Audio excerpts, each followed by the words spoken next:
Good good evening to our master, Dr. Samuel Henneman, sir, Dr. Ashok Kumar Mohanty, sir, Dr. Milind Rao, sir, Dr. Narendra Gupta, sir, Dr. Mahesh Chandra, sir, our all respected mentors and IHF family members. तो जैसा कि आप सबको पता है, आज हमारे respected and senior mentor doctor Dalip Jani sir ने अपना केस प्रेजेंट किया है। हम उसी को लेकर हमारी आज की वीसी करने वाले हैं। सबसे पहले मैं हमारी फैमिली की ओर से हमारे respected and senior mentor doctor Dilip Jani sir का वेलकम करता हूं। Welcome sir, a very good evening. Thank you sir. Good evening sir. Very good evening sir, over to you sir. Thank you sir. Start करें sir? Yes sir, yes.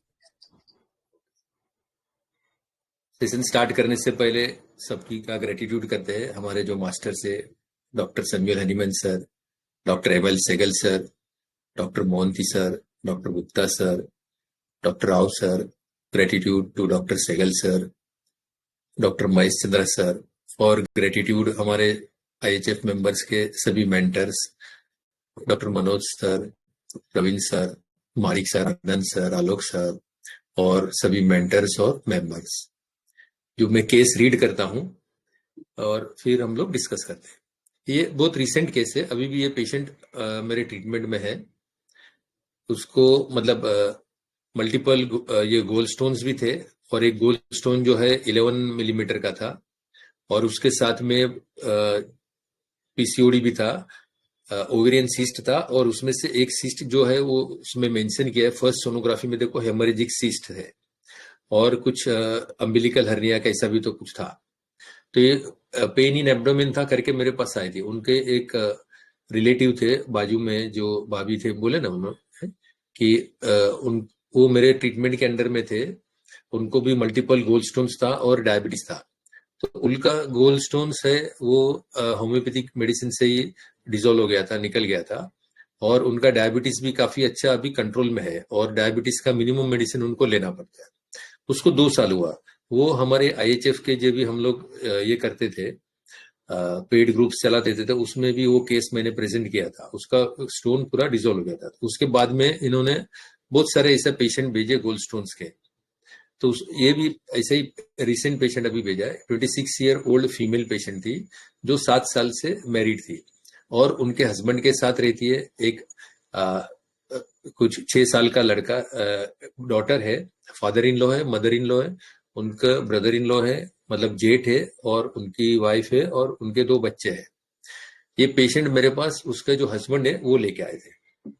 बोलता है पेट में कभी कभी चुभन होती है, दर्द होता है, पेट में बहुत दर्द होता है। 1 महीने से दर्द बहुत बढ़ गया है। पहले भी दर्द होता था, लेकिन इतना दर्द नहीं था।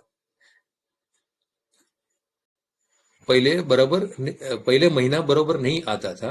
ये जरा जल्दी में टाइपिंग किया तो टाइपिंग मिस्टेक भी हो गया, सॉरी फॉर दैट। पहले महीना बराबर नहीं आता था, दवाई लिया तो 3-4 दिन से महीना अभी बराबर आ रहा है। तो उन लोग कोई गायनेकोलॉजिस्ट के पास गए थे, उन्होंने हार्मोनल पिल्स दिए थे, तो जब से बोले महीना अभी बराबर आ रहा है। तकलीफ ज्यादा होती है तो समय का ये समय का उपयोग भी नहीं है। तकलीफ ज्यादा होती है तो मैं आराम के लिए, मैंने पूछा आप आराम के लिए क्या करते हो? तो बोले डॉक्टर ने जो भी दवा दिए वो मैं खा लेती हूँ, तो दर्द कम हो जाता है। फिर मैंने क्वेश्चन पूछा उस टाइम में आपके स्वभाव में क्या फर्क आता है? तो पेशेंट ने आंसर दिया उस टाइम बहुत सारा मैं रो लेती हूँ, पीठ में यहां से लेकर यहां तक दर्द होता है, मतलब वो लीवर के रीजन से पीछे स्कैपुलर रीजन तक बता रहे, यहां से यहां तक मुझे बहुत दर्द होता है। राइट शोल्डर रीजन तक वो बता रही थी। पीरियड के टाइम पीरियड भी बराबर टाइम पर नहीं आता है, पीरियड के टाइम दर्द ज्यादा होता है। फिर मैंने क्वेश्चन पूछा दर्द को लेकर सबसे ज्यादा फिक्र क्या होती है आपको? तो बोलती यही बच्चे को लेकर फिक्र होती है, मुझे कुछ हो गया तो बच्चे को कौन देखेगा। फिर मैंने पूछा दर्द चालू होने से पहले दिमाग में कुछ तनाव वगैरह था, मतलब मैं कॉज फाइंड आउट करने की कोशिश कर रहा था कि ये उसको हुआ कैसे। तो वो समझती नहीं थी इसके लिए, और मैंने पूछा आगे ऑप्शन दिया उनको कि घर का कुछ टेंशन था, हस्बैंड के बारे में कुछ था, या अपने माँ बाप को लेकर कुछ फिक्र थी, या कुछ और कुछ तनाव था। और ये जैसे मैंने पूछा तो पेशेंट थोड़ा थोड़ा रोने लगी और अपना जो टीयर से वो वाइप करने लगी हाथ से। दर्द बर्दाश्त नहीं होता है तो ऐसा लगता है कि खुली खुली जगह जाऊं जहां थोड़ी हवा मिले, मतलब मैं खुली जगह पे जाऊं जहां थोड़ी हवा मिले। और ये बोलते बोलते भी वो अपना आंसू पोंछने लगी। लगता है अकेले में चली जाऊं, कहीं सुनसान जगह पर चली जाऊं, और घर पर मन बहुत घबराता है। अब ये पूरी जॉइंट फैमिली है तो घर छोटा रहेगा, तो बोले घर पर मन बहुत घबराता है। फिर मैंने पूछा फिर आप चले जाते हो? पेशेंट बोले नहीं, घर वाले कहाँ जाने देते हैं। तो मैंने पूछा आपके स्वभाव के बारे में थोड़ा बताइए। तो पेशेंट बोलती है कोई जन बोलते हैं कि इसका ऑपरेशन करना पड़ेगा तो डर लगता है। एक सीजर तो हो गया है, मतलब जो पहला जो बच्चा था वो उसको LSCS से हुआ था, सीजर से हुआ था। सब लोग बोलते हैं कि पित्त की थैली का तो ऑपरेशन ही करना पड़ता है। सामने वाली भाभी ने बोला कि हमारा एक रिश्तेदार को यहाँ पित्त की पथरी निकल गई थी, इसके लिए मेरे हस्बैंड यहाँ पर इधर लेके आए। तो मैंने पूछा ऑपरेशन से डर लगता है, काटपीट करने से वो डर लगता है या और कुछ वजह है? ये ऑपरेशन करना नहीं चाहती थी, यहाँ पे दवाई लेने आई, तो इसके लिए मैं क्लियर करना चाहता था कि ये ऑपरेशन के से बचना चाहती थी कि क्या करते। इसके लिए मैंने पूछा था कि ऑपरेशन में जो काटपीट करते उसकी वजह से डर लगता है या और कोई वजह है जिसके लिए ऑपरेशन नहीं करना। तो बोला नहीं, ऐसा कुछ भी नहीं है, एक ऑपरेशन तो मैंने करा लिए, मतलब जो LSCS तो मेरा हो गया था, मतलब काटपीट से मेरे को ऐसा कुछ डर नहीं लगता है। मेरे पिताजी को भी यह पीत की थैली का ऑपरेशन हुआ था, तो बाद में खाने पीने की उनको तकलीफ होती थी, तो वह भी बता रहे थे कि दवा से अगर हो तो अच्छा है, तो ठीक है। अभी मुल्क में मेरे भाई की शादी है तो मेरे पति मुझे जाने नहीं देते, यह भी फिक्र होती है। अभी उसकी तबीयत ठीक नहीं है तो उसके हस्बैंड ने ना बोला रहेगा कि अभी आप मुल्क मत जाओ, भले भाई की शादी है लेकिन आपकी तबीयत ठीक नहीं है तो ये बात पे भी उसको रोना आता है। फिर मैंने पूछा आपका नेचर कैसा है? तो बोला अच्छा है, सिर्फ टाइम पर काम नहीं हो, मतलब हस्बैंड का नेचर कैसा है? उसके हस्बैंड को मैंने बाहर बिठा था जब, तो बोलता उनका नेचर अच्छा है, सिर्फ टाइम पर काम नहीं हुआ तो गुस्सा करते हैं, घर में बाकी सब अच्छे हैं, सास भी मेरी अच्छी है, बहुत सारा काम कर देती है, अभी भी मैं यहाँ पर हूँ तो खाना वगैरह सॉरी वो पका लेंगे, मैं 2-3 महीना मुल्क भी जाती हूँ, मतलब अपने मायके भी जाती है, तो कुछ फिक्र नहीं है, वही खाना पकाती है। घर में कुछ इधर उधर पड़ा रहता है तो अच्छा नहीं लगता है, जल्दी जल्दी अपने से काम करके वो हटा लो, मतलब ऐसा फील होता है कि ये काम करके हटा लो।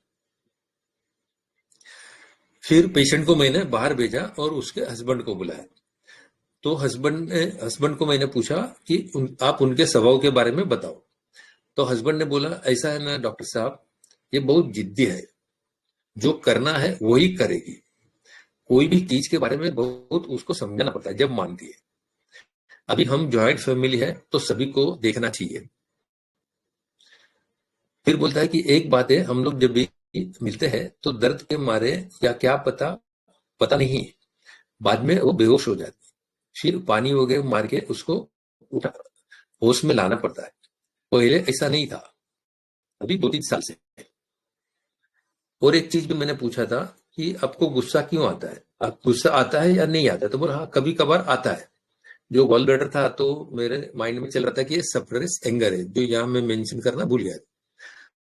तो उसने बोला कि बच्चा जब भी परेशान करता है ना तो मुझे गुस्सा आता है। तो बोला क्या करती हो गुस्से में? तो बोला उसको मार देती हो, 2-4 लगा देती हो, मस्ती करती है तो फिर मैं मार देती हूँ। बस यही केस था। रिपोर्ट आपने सभी देखे रहेंगे। पहले उसको गोल्ड स्टोन थे, जो बड़ा स्टोन था वो 11 mm था और हेमरेजिक सिस्ट था।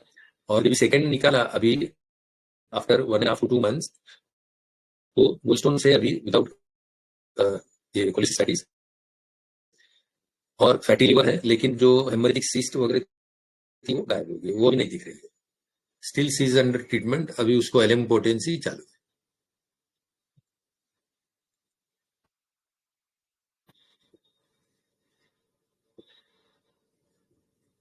ठीक है, तो आप इनपुट दीजिए, बाद में फिर हम लोग डिस्कस करते हैं। जी सर। जी ऐड कीजिए प्लीज।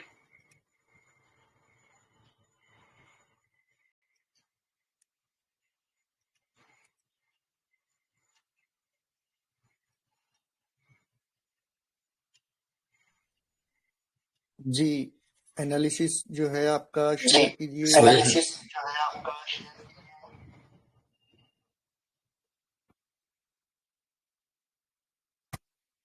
हेलो सर, नमस्ते, good evening. Good evening sir. ये लेडी है ना, ये जिद्दी है। उनके हस्बैंड ने जहाँ से बताया वहां से शुरू कर रहा हूँ मैं। ये जिद्दी है और मानती नहीं है। दूसरी बात, ये लेजी हो सकती है क्योंकि सास इसको हेल्प करती है तो इसको अच्छा लगता है। और साफ सुथरा भी चाहिए इसको, लेकिन ये बाकी के लोग कर लेते हैं तो अच्छा लगता है। और एक आध बार ये करती होगी, आपने उस नरेशन में बताया।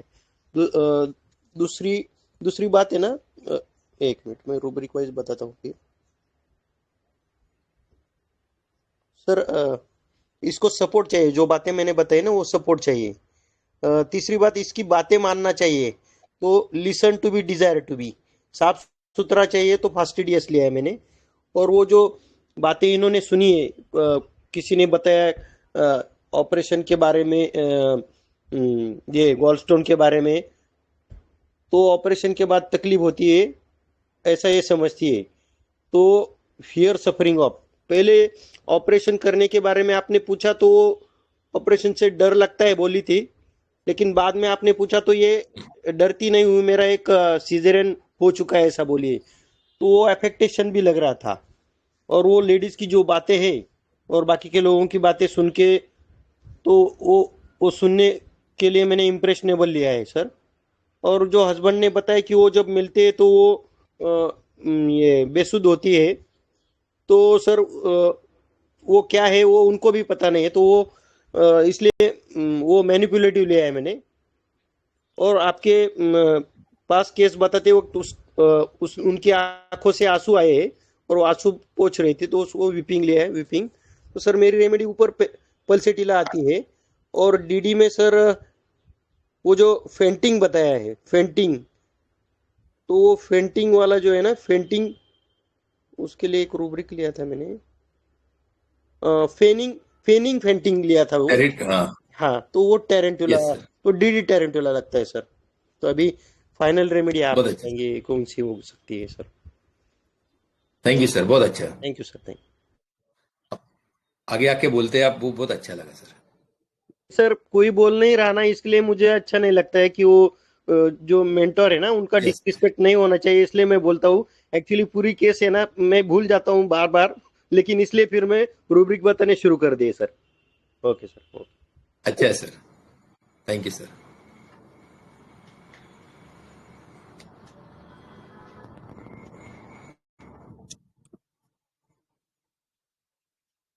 जी और बताइए। सर नमस्ते। नमस्ते सर, नमस्ते। सर, पेशेंट को जो है कि पेशेंट के हस्बैंड के अनुसार ये जिद्दी है, करती है अपने मन का जो है। और जब इसको दर्द होता है तो दर्द के समय में, असहनीय दर्द होता है, तो वो दर्द के समय में या टेंशन के समय में रूम से बाहर जाना चाहती है। रूम में उसको एंजाइटी होती है, तो रूम इन एग्रावेशन और ऑब्स्टिनेट है जो है। और रोना आपके सामने ही हो रहा था, वीपिंग इजली। और सबको घर में मैनिपुलेट करके रखती है जो है कि सास भी खाना बना लेती है और मायके में भी 2-3 महीने रह लेती है, तो उसको कोई टेंशन नहीं होती है। और कंपनी उस वो अकेले में चला जाना चाहती है, कंपनी नहीं चाहिए उस समय जो है। तो सर ये सब अगर रुब्रिक लेते हैं तो सबसे पहले जो मेडिसिन आती है वो पल्सेटिल आती है। लेकिन अगर एक जनरलिटी में रुब्रिक है सर, फेंटेनेस क्वाइसन आफ्टर।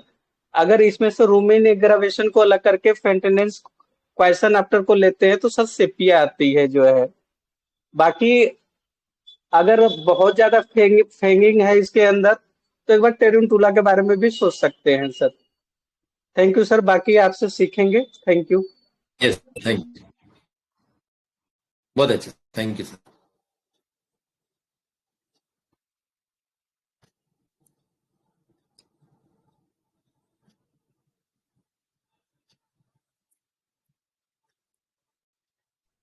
जी और बताइए।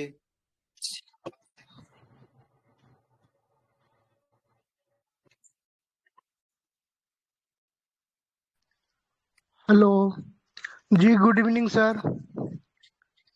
गुड इवनिंग सर, नमस्ते सर। सर इस पेशेंट में सबसे ज़्यादा चूँकि हस्बैंड बता रहा है कि ऑब्स्टिनेट बहुत ज़्यादा है, तो हम रूब्रिक लिए माइंड ऑब्स्टिनेट। उसके बाद जब पेन बहुत ज़्यादा रहता है तब ये बाहर रूम से बाहर निकल के रहना पसंद करती है, तो एयर ओपन एम्लियोरेशन। और उसके बाद फिर मैंने लिया है चूंकि सांस से इसका बहुत जमता है, तो मैनिपुलेटिव लग रही है सर। और यही 3 रूब्रिक सर समझ में आ रहा है, बाद बाकी मेडिसिन तो सर समझ में नहीं आ रहा है, आपसे सीखेंगे। बढ़िया सर, अच्छा है, तीनों रूब्रिक अच्छे बोले आपने।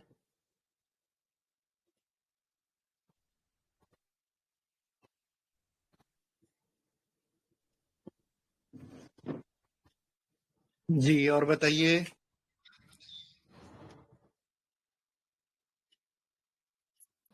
हेलो या good evening ma'am. Hello good evening sir.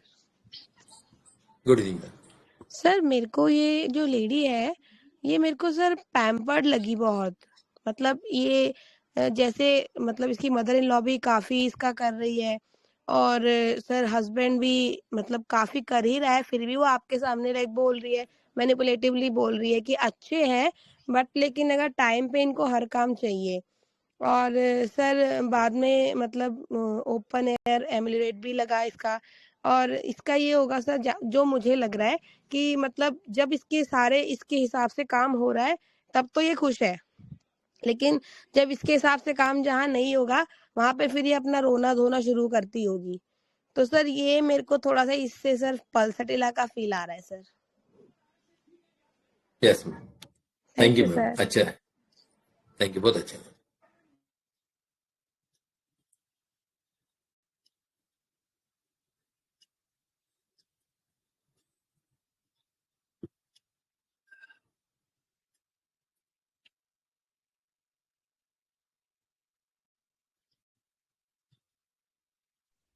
जी और बताइए।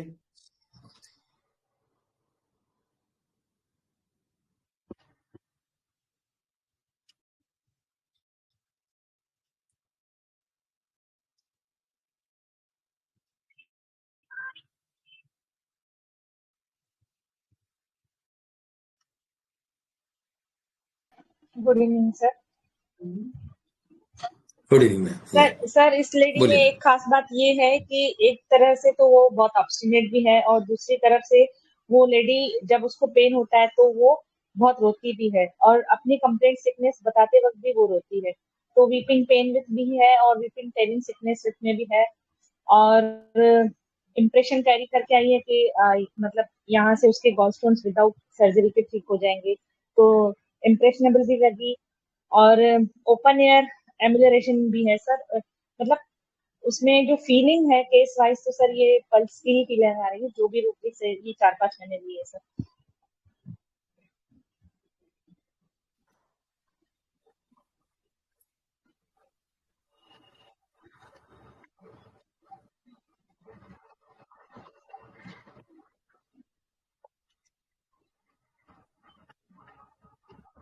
जी और बताइए।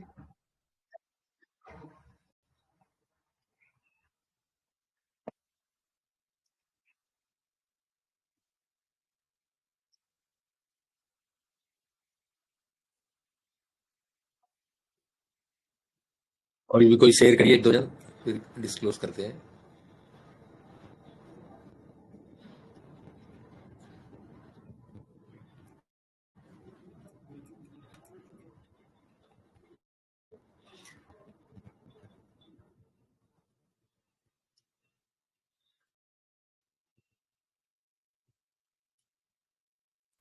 Hello, good evening sir, hello, नमस्ते सर। या नमस्ते, बोलिए। हाँ सर, ये लेडी जो है ना काफी ज्यादा, मुझे भी मतलब ऐसा लगा कि ये हर चीज को मैनेज करके चल रही है घर में, चाहे वो मतलब अपना पेन भी हो तो पेन किलर लेके कर रही है, और जैसे कि मतलब इनकी मदर इन लॉ के साथ भी अच्छा बॉन्डिंग है। वो मायके भी जाती है तो उनकी मदर इन लॉ बहुत अच्छे से काम कर रही है, और इनको वैसा कुछ प्रॉब्लम्स नहीं है, बट ये थोड़ी ऑब्स्टिनेट है, हाँ, जब नेचर वगैरह आप पूछे तो। और मुझे लगता है ना सर कि इनका मेन प्रॉब्लम जो स्टार्ट हुआ है ना कि इनको इनको भाई की शादी में जाना था अपने मायके, बट इनके हस्बैंड जो नहीं जाने दिए ना, उसकी वजह से ये काफी ज्यादा नाराज हो गई, और उसी का टेंशन ये मतलब उसको कैरी कर, जिसकी वजह से ये बीमार पड़ी है। मुझे मेन प्रॉब्लम ये लग रहा है। और बाकी सारे मेंटर्स तो बहुत अच्छे से बताए कि पल्स टीला आ रही है, तो मेरी भी पल्स टीला आ रही है सर, बट सीपिया भी हो सकती है। अदरवाइज टेरेंटुला की सर वैसी कोई मुझे कनिंग नहीं दिखी, वो जो एक होता है ना वो नेचर वैसा नहीं लगा। अदरवाइज मैंने जो रूब्रिक्स लिया था ऑलमोस्ट वही है सर, जैसे air in open emulation company या वर्जन 2 इनको अच्छा नहीं लगता है, अकेले रहने का मन करता है।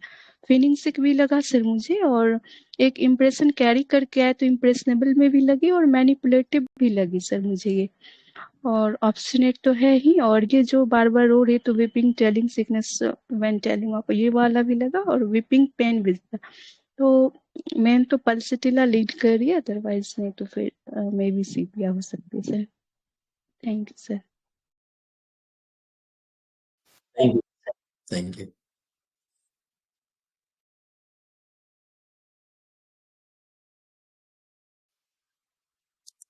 ठीक है, डिस्क्लोजर है सर, स्टार्ट करें। Yes sir.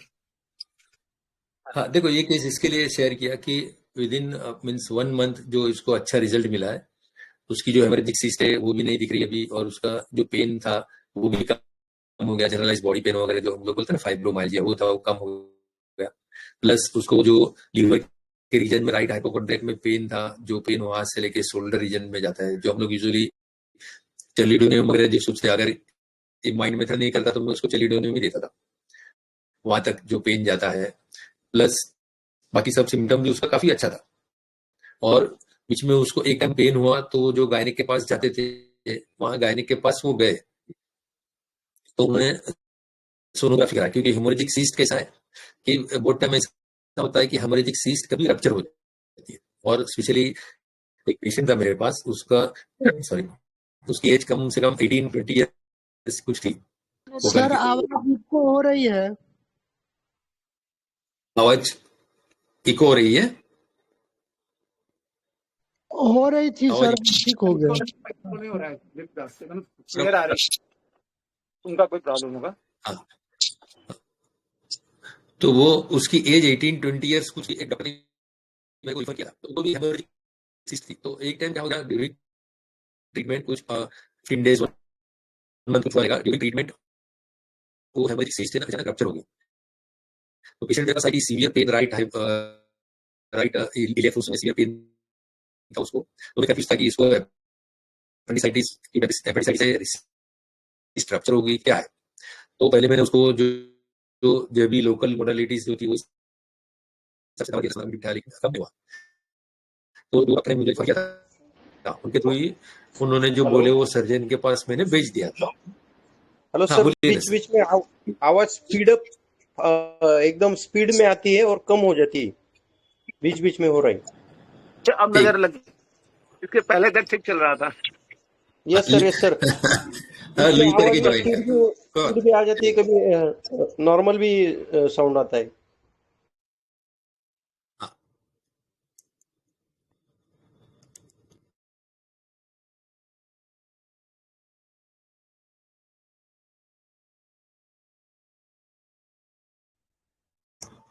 अभी आवाज आ रही है बराबर? Yes sir. यस हाँ सर। सर हाँ, तो ये जो हेमरेजिक सिस्ट है उसमें हमें बहुत ध्यान रखना पड़ता है, क्योंकि ये थोड़ा सर्जिकल प्रोसीजर भी कभी हो सकती है, और पेशेंट की जो लाइफ है वो बहुत इंपॉर्टेंट है। सेम थिंग है ना अपना इसमें है स्टोन्स में, बड़े होते हैं, ये देखना है कि वो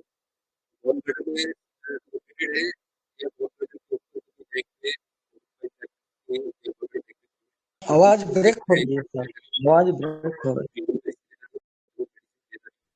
सर अभी भी क्लियर नहीं है आपका आवाज,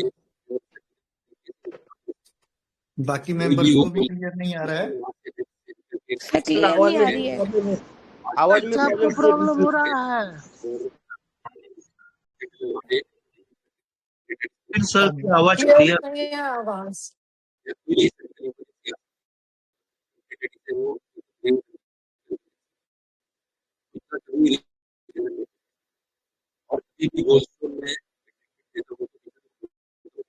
समझ में नहीं आ रहा सर, समझ में नहीं आ रहा सर, कब से बोल।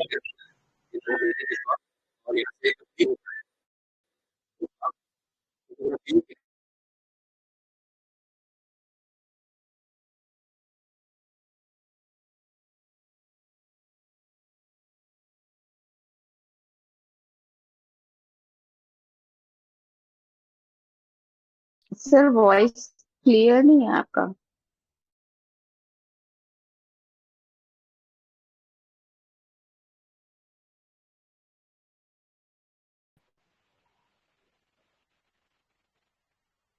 हेलो, अब आ रहा है?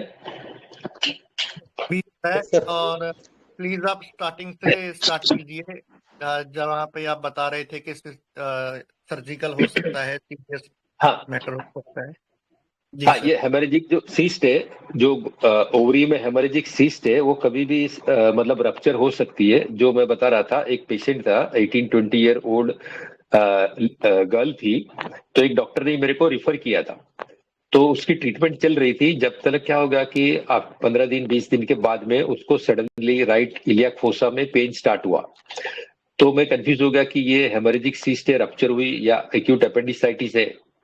और क्योंकि सीवियर टेंडरनेस था, तो मैंने पेशेंट को जब भी जो एक्यूट टोटालिटी आती थी वो हिसाब से दवा देके बिठाया, लेकिन पेन कम नहीं हुआ। 15-20 मिनट तक बिठाया, फिर डॉक्टर को कांटेक्ट करके उन्होंने बोला, वो हॉस्पिटल में मैंने मतलब सर्जन के पास रेफर कर दिया।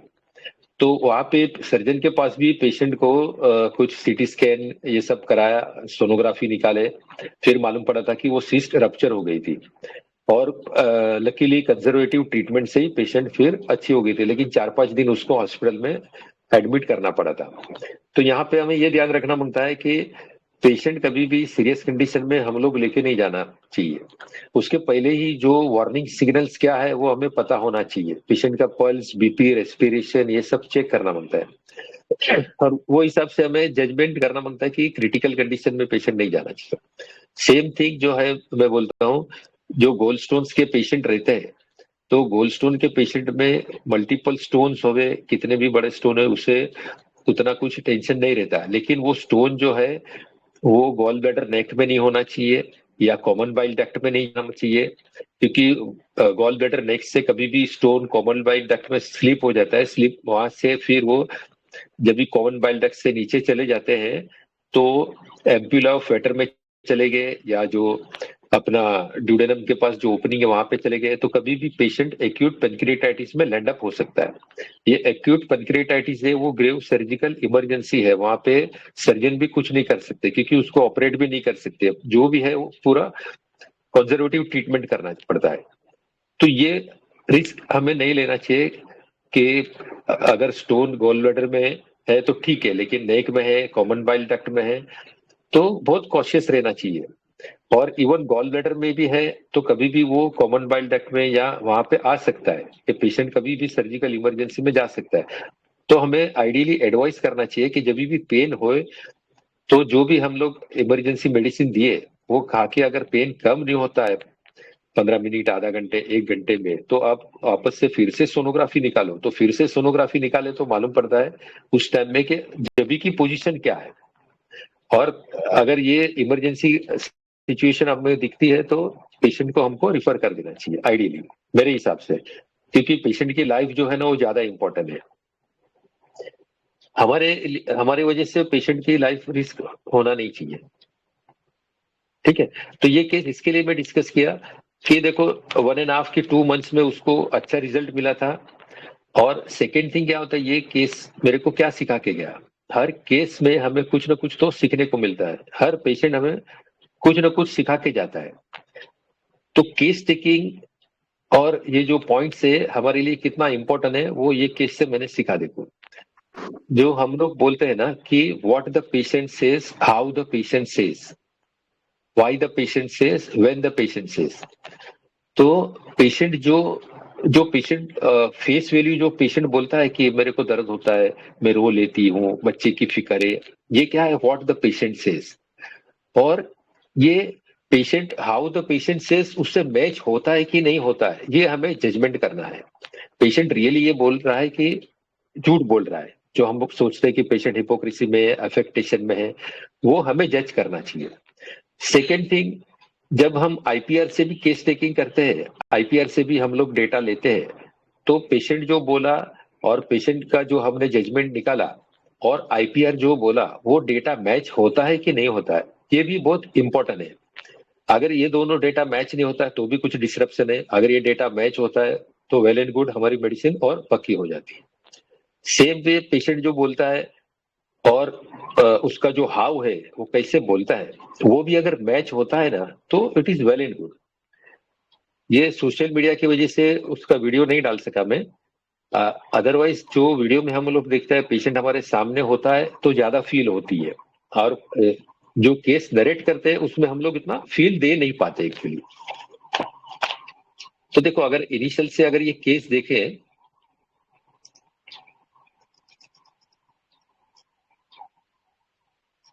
पेशेंट बोला ना कि मेरे को बहुत दर्द होता है, दर्द, फिर मैंने उस टाइम में पूछा, और ये पेशेंट बिल्कुल अनएजुकेटेड पेशेंट थी, उसको मैंने पूछा कि दर्द होता है तो क्या करते हैं, तो बोले बहुत सारा लो देती हो। ये पेशेंट ने डायरेक्ट बोला है, यहाँ पे कुछ मतलब उसने सोच समझ के या थोड़ा टाइम निकाल के ऐसा कुछ बोला नहीं है, डायरेक्ट बोला है मैं बहुत सारा रो लेती हूँ। तो ये हमारा डायरेक्ट रूब्रिक आता है जो सभी ने लिया है, और सभी ने बोला ये rubric weeping with the pen, ठीक है। फिर जो बता रही थी कि पीठ में दर्द होता है, यहाँ से दर्द होता है, और हाथ लेके मेरे को बता रही थी, ये हम लोग कम्युनिकेटिव एक टाइम कंसीडर कर सकते हैं, ठीक है। लेकिन उसके बाद में कभी भी उसने ये तरीके से मुझे बताया नहीं था, तो इसके लिए ये रूब्रिक मैंने फिर नहीं लिया था। फिर बोलता है दर्द को लेके मैंने पूछा सबसे ज्यादा फिक्र क्या होती है, तो पेशेंट ने क्या बोली, बच्चे को लेके मुझे फिक्र होती है, मुझे कुछ हो गया तो बच्चों का क्या। ये भी हम लोग कंसीडर कर सकते कि एंजाइटी चिल्ड्रन अबाउट, ठीक है। लेकिन अगर जो पेशेंट की कंडीशन है उसको मल्टीपल प्रॉब्लम से उसको खुद को भी मालूम है कि मुझे इतना दर्द होता है, ये सब पेन होता है, तो यूजुअली कोई भी माँ को तो अपने बच्चे के बारे में फिक्र तो होने वाली है। तो एकदम से कंफर्म रूब्रिक तो ये बता नहीं सकते, लेकिन हम लोग ये ध्यान रख सकते हैं ये रूब्रिक आगे चल के हम लोग कंसिडर करना कि नहीं करना, या डीडी के लिए लेना कि नहीं लेना, ये हम लोग सोच सकते हैं। लेकिन एक माइंड में साइड में ये रूब्रिक रख सकते हैं कि एंजाइटी चिल्ड्रन अबाउट, ठीक है। फिर मैंने पूछा दर्द चालू होता है होने से पहले दिमाग में कुछ आपको तनाव वगैरह था, कुछ टेंशन था हस्बैंड के बारे में इसमें, तो यहाँ पे पेशेंट रोने लगी। अभी जब भी पेशेंट रोने लगी और वो आंसू अपना पोंछने लगी और बुर्खा पहनी थी, तो उसका फेस तो मुझे दिखा नहीं, जैसा मतलब तुषार सर बताए थे कि उसका गेटअप वगैरह कैसा था, कैसा कपड़ा पहनी थी, वो तो कुछ पता नहीं चला। तो यूजुअली क्या होता है कि ये कंडीशन में जब भी पेशेंट रोती है तो ये बहुत मतलब क्या बोलते हैं कि ये रूब्रिक बहुत ट्रिकी रहता है, कौन सा रूब्रिक लेना, weeping with the pen, weeping with wiping tears, जो हाइडिंग टीयर्स, ये बहुत सारे रूब्रिक्स आते हैं। उसमें कंफर्म रूब्रिक्स कौन सा है वो पेशेंट के सामने हमें श्योर है तो ही मैं लेता हूँ, नहीं तो ये रूब्रिक यूजुअली वीपिंग वाला छोड़ देता हूँ मैं। अगर कंफर्म है तो मैं लेता हूँ, नहीं तो नहीं लेता हूँ। फिर देखो वो बोले यहाँ पे क्या हमें क्या हम लोग क्या मतलब डिड्यूस कर सकते हैं। उसके बाद में ये पेशेंट ने क्या बोली, एक तो ये रोती है देखो, सेकेंड थिंग बोले कि मतलब बाहर जाने से मुझे अच्छा लगता है, खुली हवा में जाऊंगी तो अच्छा लगता है, ये व्हाट द पेशेंट सेज। यहाँ पे देखो ये सिचुएशन बहुत मतलब ट्रिकी है। हम लोग क्या करते हैं कि open air ameliorates, open air desires, ये लेके हम लोग डायरेक्ट पल्सिटिला की तरफ जा सकते हैं। लेकिन ये भी हम लोग सोच सकते हैं ना, इसके बाद में पेशेंट ने क्या बोली, मैंने पूछा ना कि आप बाहर जाते हैं क्या, तो बोले नहीं, बाहर घर वाले जाने दे तो ना। तो देखो घर वाले की तरफ उसको एक इरिटेबिलिटी भी दिखी, और ये भी कंफर्म है कि वो बाहर जा नहीं पाती है, उसको जाना है लेकिन जा नहीं पाती है। तो क्या कंसिडर कर सकते हैं हमें? Open air desire, open air ameliorates, ये सब लेना कि नहीं लेना चाहिए? और नहीं लेना तो क्या लेना चाहिए?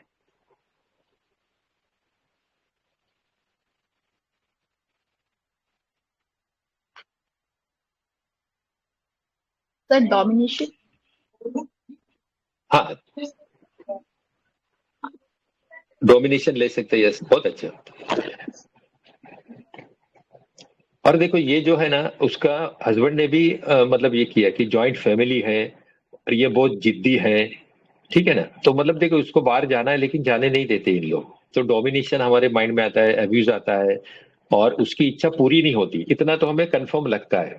यहाँ मैन्युपुलेटिव नहीं है ये लेडी बिल्कुल भी, क्योंकि देखो मैन्युपुलेटिव रहती तो क्या होता था, ये कुछ भी बहाना निकाल के ये काम है वो काम है, उसका हस्बैंड नहीं रहता है, काम पे रहता था, तो ये कभी ना कभी चली जाती थी।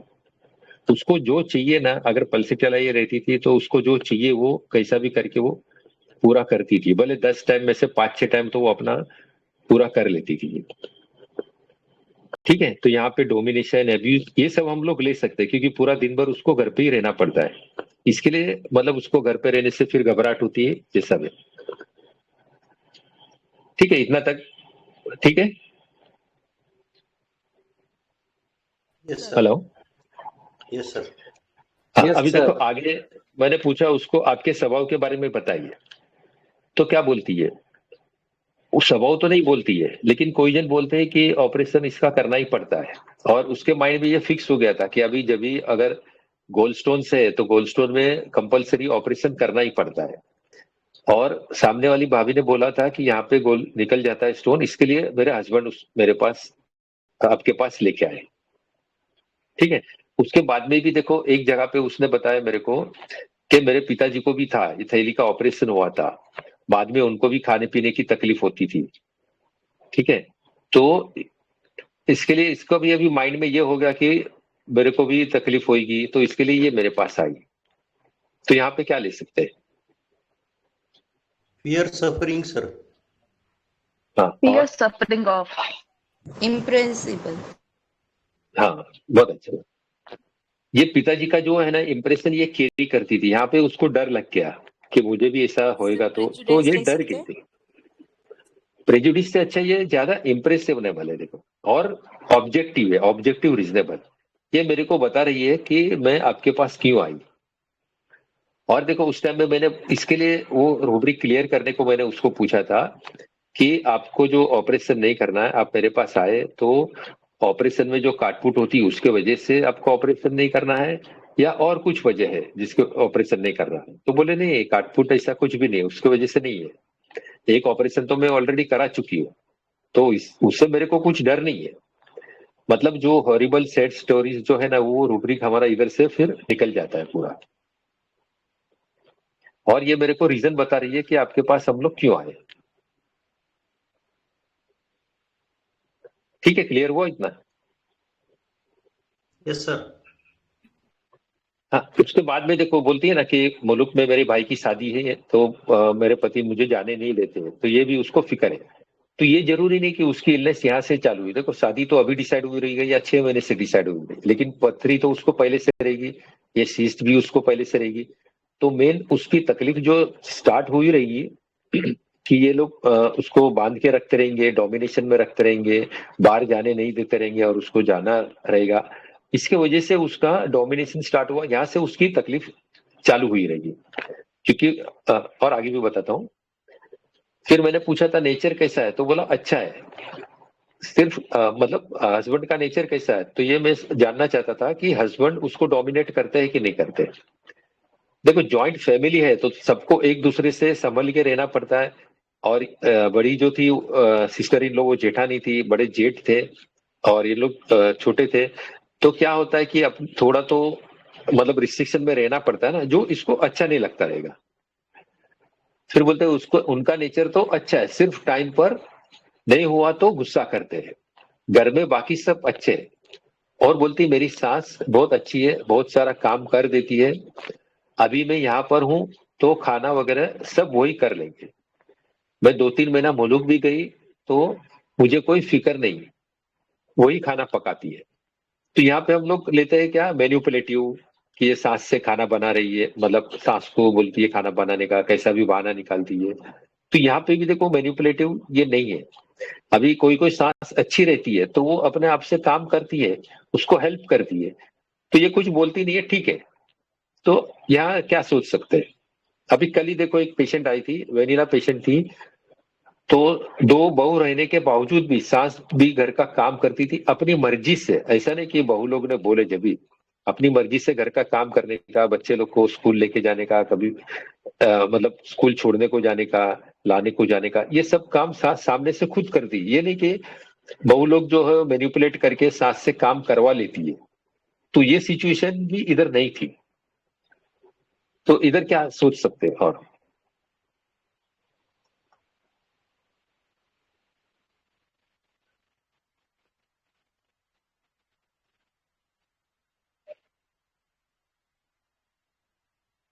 सर लेजीनेस, हेलो, क्या बताएं? लेजीनेस और अवॉइड रिस्पॉन्सिबिलिटी। हाँ भाई, सर इंडिफरेंस। Indifference, okay. और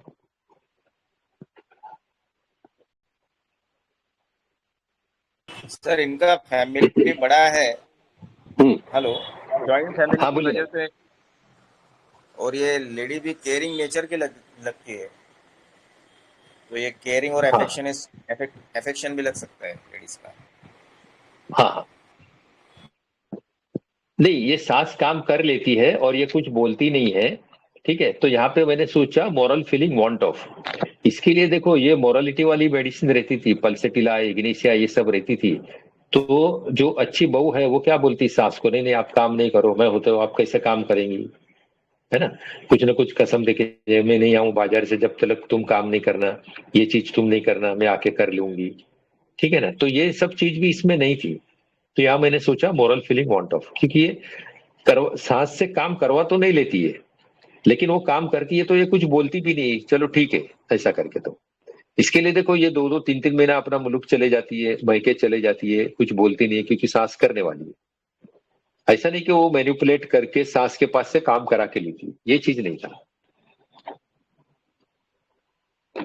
फिर बोलते ना घर में कुछ इधर उधर पड़ा रहता है तो अच्छा नहीं लगता है, जल्दी जल्दी अपना काम करके हटा लो। तो ये फास्टिडियस नेचर नहीं था, ये सिंपल रूब्रिक था, रेस्ट कैनॉट रेस्ट, ठीक है। और उसके बाद में देखो हस्बैंड ने भी बताया, उसके बाद में मैंने उनको बाहर भेजा तो हस्बैंड ने बताया कि ये बहुत जिद्दी है, जो करना है वही करेगी, कोई भी चीज के बारे में मतलब बहुत समझाया जब ये मानती है, नहीं तो ये मानती नहीं जल्दी, उसको बहुत समझाना पड़ता है। तो यहाँ हम लोग कंसिडर कर सकते हैं ऑब्स्टिनेट है, हीड से, ये सब रूब्रिक कंसिडर कर सकते हैं। फिर लास्ट में जो उसके हस्बैंड ने बताया कि हम लोग जो मिलते हैं तो दर्द के मारे या क्या पता है, पता नहीं है मुझे, कि बाद में वो बेहोश हो जाती है। तो यहाँ सबने अच्छा रूब्रिक लिया है, फेइंग सिक कंसीडर कर सकते हैं, और सेकंड ये भी कंसीडर कर सकते हैं जनरलिटी, फेइंटनेस, क्वेश्चन आफ्टर।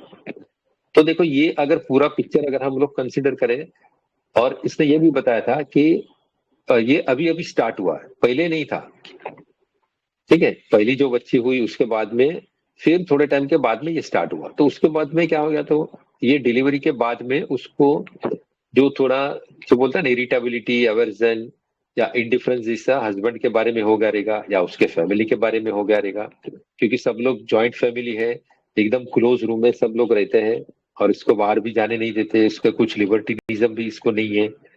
इसके वजह से यहाँ से उसका एलिमेंट जो स्टार्ट हुआ रहेगा, तो अभी ये सब बीमारी उसको प्रेसिपिटेट हो गया, ये मैंने डिराइव किया था। तो यहाँ मैंने लिया था फेइंग सिक और जनरलिटीज, फाइंडनेस, क्वेश्चन आफ्टर। तो विद इन इसको ये सीपिया 30 दिया था 1 डोज। उसके बाद में देखो कुछ 1 मंथ में ही उसका स्टोन जो है उसका साइज भी रिड्यूस हो गया, हेमरेजिक सिस्ट वो भी कम हो गया, और अभी वो एलएम पोटेंसी चालू है।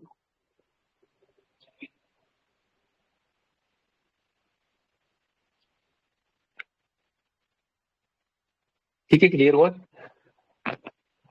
Yes sir. Yes sir. Yes sir, very बहुत सर वो रूम इन ग्रावेशन जब छोड़ा था तो सेपिया ही आ रही थी। हाँ, thank you sir. Thank you sir.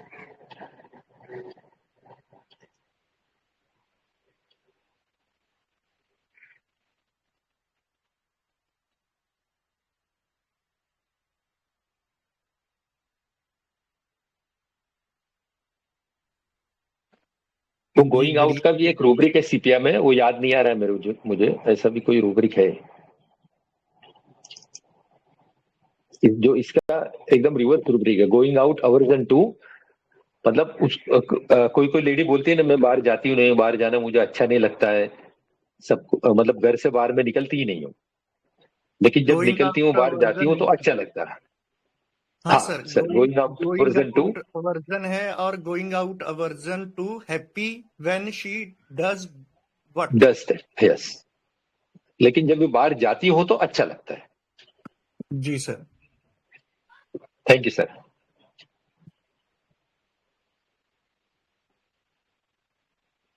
Sir ये रूब्रिक दोबारा बोल दीजिए प्लीज। जी जी, मैं ग्रुप गोइंग में डाल आउट अवर्जन टू, हाँ डाल देते।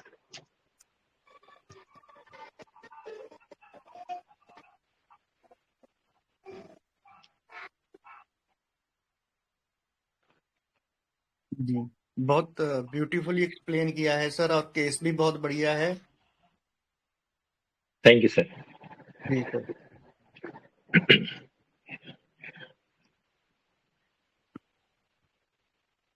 जी, तो किसी का कोई क्वेरी है प्लीज। Good evening sir. क्या गुड इवनिंग सर।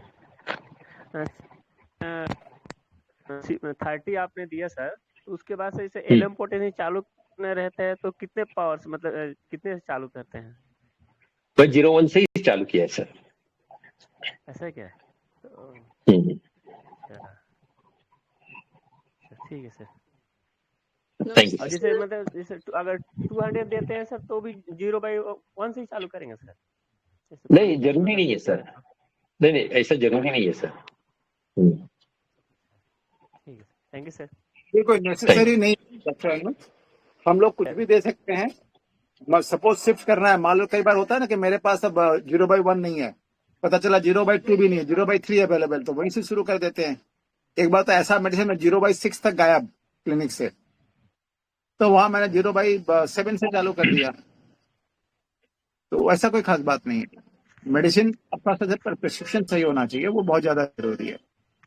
हाँ, मेडिसिन राइट होनी चाहिए, वो बहुत जरूरी है, वो ज्यादा जरूरी है, फिर रिजल्ट आ जाता है। थोड़ा आगे पीछे तो चलता है फिर। Yes sir, yes sir. और जैसे सर एक जैसे हमारे केस सर जैसे लाइकेसिस उसको हेयर फॉल का है, तो एक बार दिया पहली बार तो उसको अच्छा लगा, तो फिर आया तो मैंने प्लेसिबो दिया, उसके बाद से फिर एक दूसरी बार आया तो भी प्लेसिबो दिया, फिर तीसरी बार बोलता है सर फिर से मेरा हेयर फॉल हो रहा है, मेरे को लग रहा है कि मेरा हेयर फॉल गिर रहा है।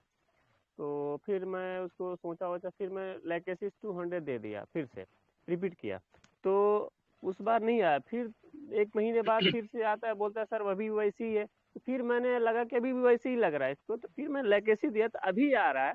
तो वो बोल रहा है कि मेरे को बाल मेरा बहुत ग्रोथ हो गया और बहुत अच्छा लग रहा है सर, और जो हमारे अंदर निगेटिविटी वगैरह थाट आ रहे थे सब अच्छा लगने लगा, और मैं बाल भी कटवाया हूँ तो मेरा जो नाई है बोल रहा है कि आपका बाल कैसे इतना जल्दी आ गया।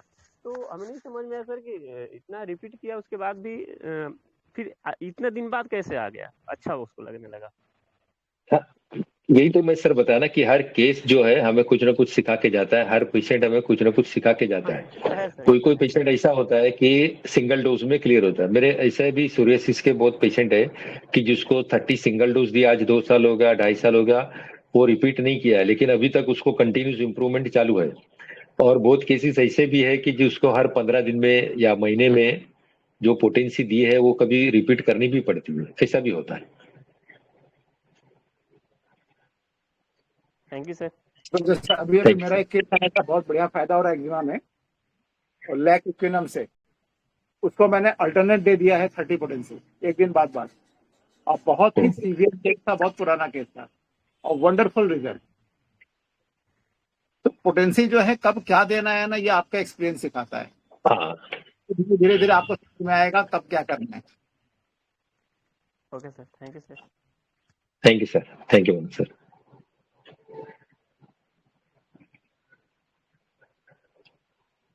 सर ये बताइए कि पेशेंट में एडप्टेशन कहाँ से आया, ये कहाँ से बीमार पड़ी, ये चीज थोड़ा सा बताइए तो कि कैसे पकड़ेंगे हम लोग। ये मैंने आपको बताया ना, देखो मतलब आप फर्स्ट या सेकंड एफोरिज्म पढ़ो, उसमें फुटनोट पढ़ो, ठीक है।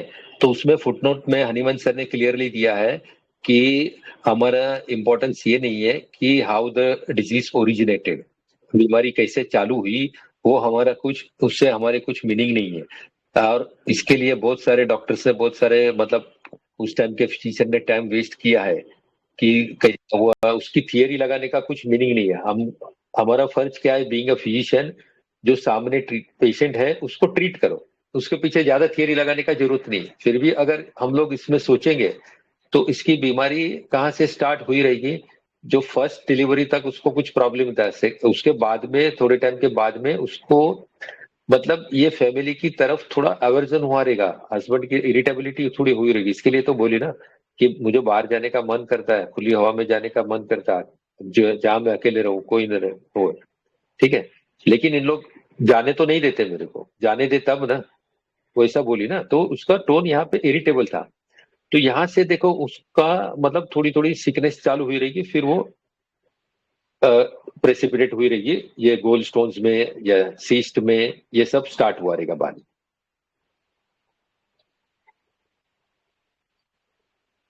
गोल स्टोन तो अभी उसने सोनोग्राफी कराया जब भी मालूम पड़ा रहेगा ना, या तो स्टोन तो उसको पहले से भी हो सकता है, पेन वगैरह बाद में स्टार्ट हुआ ना, तो ये बीमारी रहेगी 2-3 साल से, ऐसा नहीं कि अभी 2-3 महीने से ये बीमारी खड़ी हुई है, ठीक है सर। जी सर, जी सर। Thank you sir.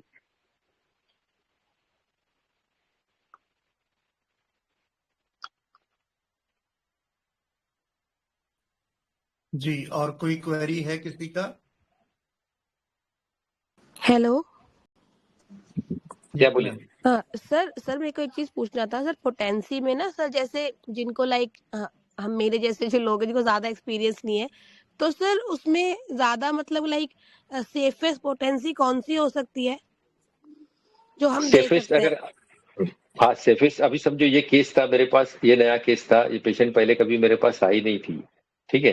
तो इसके लिए मैं 30 पोटेंसी से स्टार्ट किया। पोटेंसी जो है, जैसे जैसे आपका एक्सपीरियंस बढ़ते जाएगा ना, आप खुद मतलब अपने आप को सिखाते जाएंगे कि कौन सी पोटेंसी कभी यूज करना है। जी सर। अभी कल ही एक पेशेंट था, वो पेशेंट मतलब एएनए पॉजिटिव था, सीवियर आर्थराइटिस था उसको। तो 3-4 साल पहले वो मेरे पास पेशेंट आई थी, उसके बाद में कुछ 1 साल दवा ली, उसके बाद में वो डिसकंटिन्यू हो गई थी। फिर अभी तक उसको आराम था, 3 इयर्स तक उसको कुछ भी जॉइंट पेन्स वगैरह कुछ नहीं हुआ था। उसके पहले एएनए पॉजिटिव की वजह से उसको 2 टाइम आईपीडी करना पड़ा था, सब पेन किलर देना पड़ा था, लेकिन होम्योपैथिक से उसको आराम हो गया था। तो फर्स्ट टाइम जब वो मेरे पास आई थी तो मैंने उसको 30 पोटेंसी से स्टार्ट करके स्लोली स्लोली करके बढ़ाते गया था, और लास्ट में उसको 10 दिया था। 10 का 2 डोज दिया था। उसके बाद में उसको अभी तक 2.5-3 साल तक वो अच्छी चली। अभी वापस उसका स्ट्रेस हो गया कि घर खरीदना था, हस्बैंड से पैसा मंगाना था, ये करना था, वो करना था, ऐसा करके तो फिर से कल से मेरे पास वापस आई है। तो कल मैंने उसको डायरेक्ट 10 दिया है, तो देखते हैं। जी सर, थैंक यू सर। ठीक है, थैंक यू। नमस्ते सर। नमस्ते सर। नमस्ते। बहुत बढ़िया केस। कहाँ हम लोग टेरिटोरियल की तरफ जा रहे थे सर, हाँ, तो बस टेरिटोरियल का देखो, जैसा सर ने बताया ना कि उसका मैनिपुलेशन तो नहीं था, प्लस कनिंगनेस या वैसा कुछ नहीं था, सिर्फ ये जो फेंटिंग था वो एक रूब्रिक या एक से हम लोग वो पूरी मेडिसिन नहीं पकड़ सकते। जी सर। सर इसमें आपने इम्प्रेशनेबल लिया, इसमें आपने इम्प्रेशनेबल भी लिया था क्या, कि वो उसके हस्बैंड का ठीक हो गया किसी का ना, तो इसलिए आई है वो भी? नहीं, इसके लिए नहीं आई, वो ऑब्जेक्टिव था। उसके फादर ने ऑपरेशन कराया था गॉल ब्लैडर का, तो उसके बाद में उसके फादर को खाने पीने में तकलीफ हो रही थी, तो ये सब उसने देखा था। जी जी। कि उसको गैस होता था, खाना वगैरह बराबर हजम नहीं होता था, ये सब उसने देखा था सामने, तो यहाँ से वो इम्प्रेशन कैरी करती थी। Okay okay, thank you sir. Sir sir fainting एक बार क्वेश्चन आफ्टर एक बार समझा दीजिए सर, फिर यहाँ कैसे लिया गया fainting question after. Fainting question after ना, ये जो है ना बोल, देखो अभी उसका हस्बैंड को भी श्योर नहीं था कि ये पेन के वजह से ये मतलब बेहोश हो रही है या क्या वजह था। तो इसके लिए फेइंग सिक भी कंसिडर कर सकते हैं, या तो ये भी कंसिडर कर सकते हैं अनकॉन्शियसनेस जो है ना क्वेश्चन आफ्टर। हेलो सर दोनों सर एक बार इसको पल्स से एक बार डीडी करके बता दीजिए सर, अगर पेशेंट लाइक पल्स होती तो कैसी होती। देखो ये पल्स होती ना तो यहाँ से मेरा थॉट प्रोसेस बहुत क्लियर हो गया था कि मैंने उसको पूछा ना कि एक कि आप बाहर जाते हो क्या, बाहर जाने से अच्छा लगता है, खुली हवा में जाने से अच्छा लगता है। तो हमारे माइंड में क्या आएगा, मैंने भी ये रूब्रिक देखो डाला था एनालिसिस में, ये ओपन एयर अमेल्योरेट्स और ओपन एयर डिजायर, ये दोनों रूब्रिक मैंने डाला था। दोनों में सीपिया नहीं है, ठीक है ना। लेकिन उसकी फीलिंग क्या थी देखो, मैंने उसको बाद में पूछा कि आप जाते हो क्या, तो बोले हाँ नहीं वो ये लोग जाने दे तो ना।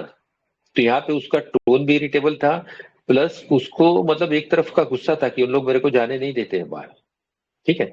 अगर ये पल्स रहती तो कैसा भी मैनिपुलेट करके ये चले जाती थी बाहर, कुछ ना कुछ तो बहाना निकालती थी और बाहर चले जाती थी।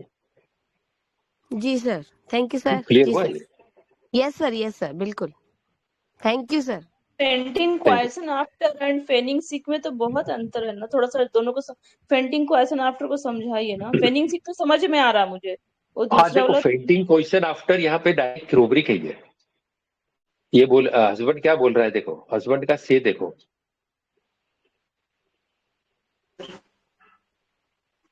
वो ये बोल दो रहे हैं कि रूब्रिक मुझे नहीं नहीं मिलेंगे समझ ना। में आ रहा ये मतलब सच्ची का इसको दर्द होता है या फिर ऐसे करती है, मतलब वो भी डाउट हाँ में। ये हस्बैंड भी श्योर नहीं है कि उसको जी अभी जो ये सीस्ट हुआ है उसके वजह से पेन होता है, वो पेन के वजह से ये बेहोश हो जा रही है कि क्या है, समझ में नहीं आ रहा है।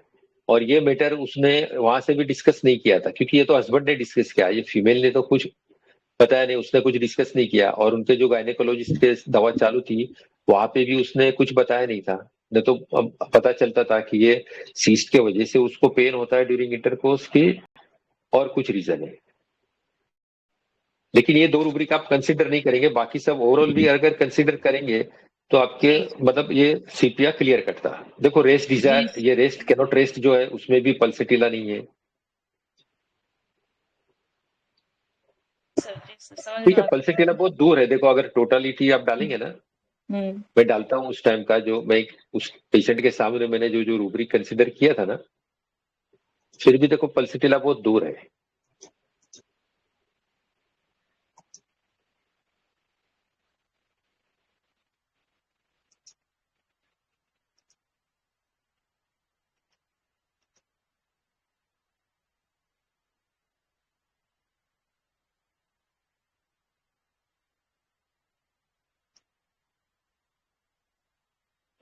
ये भी रूब्रिक जो बताया ना आपको, यहाँ पे मैं लिखना भूल गया था कि बच्चा मस्ती करते है, वो बेटी है उसकी मस्ती करती है थोड़ा भी तो उसको इरिटेशन हो जाता है, मार देती हूँ उसको, तो मैंने स्ट्राइकिंग लिया था। फिर ये मैंने सोचा था कि ये उसकी फैमिली है, हस्बैंड है, उसको अच्छा नहीं लगता, इसके लिए मैंने डिस्कस कंसिडर किया था ये। और वो हिडलेस लिया था मैंने कि वो बोलते हैं ना कि मानती ही नहीं है, बहुत समझाना पड़ता है, उसके बाद में ये समझती है, उसके बाद में मानती है। और एक रूब्रिक भी देख सकते हैं, देखो इम्पेचुअस हीट ड्यूरिंग।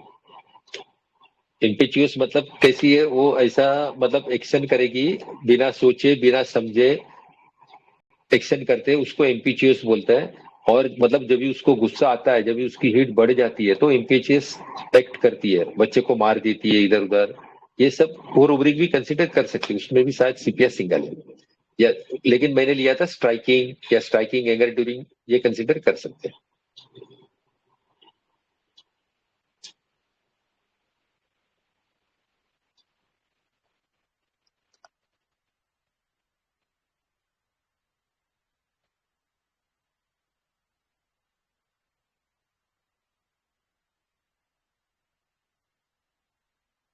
ठीक है, और कोई क्वेरी है? Thank you sir. Impetuous hate with में सिर्फ सीपीआई है। हाँ, सीपीआर के लिए। जी।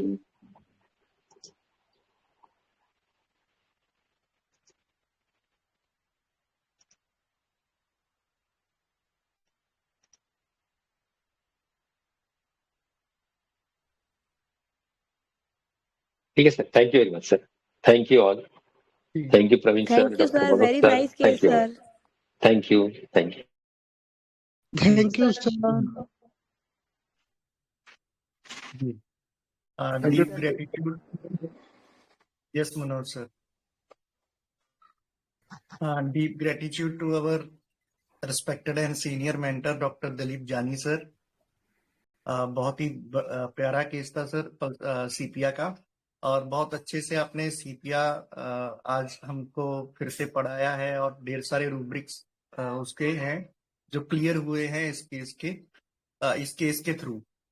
तो बढ़िया लर्निंग हुआ सर, बहुत बहुत आभार आपका। तो आज की इस शानदार वीसी को हम यहीं पर वाइंड अप करते हैं। आप सबसे मुलाकात होगी हमारी नेक्स्ट वीसी में। Thank you, good day. Thank you sir. Thank you sir, thank you. Welcome.